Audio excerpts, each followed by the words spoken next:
Today we're going to do an unboxing and a quick review over the Intex Dura-Beam Deluxe Air Mattress. Let's go ahead and open it up and see what's inside.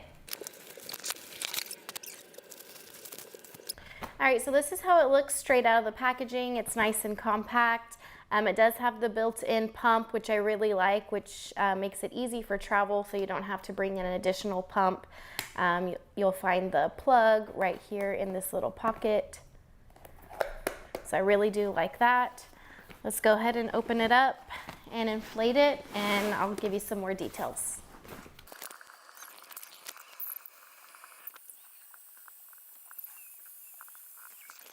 All right, so after blowing it up, I can already tell I'm going to love this air mattress, especially when traveling with kids.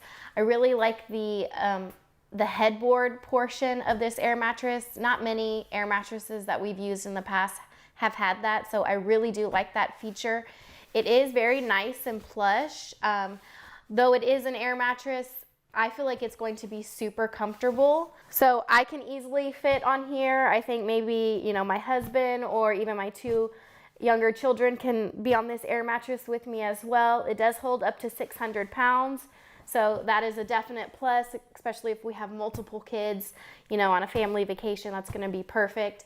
I do love how easy it was to blow up. It did take about 4 minutes to fully inflate, but that was perfectly fine with me. It's a simple turn and twist of the inflatable pump, which made it extremely easy. And then to deflate, you'll just simply turn the pump towards the left and it will completely deflate. Overall, I'm really happy with the size, the comfort of this air mattress, and I think my family's going to get a lot of use out of it.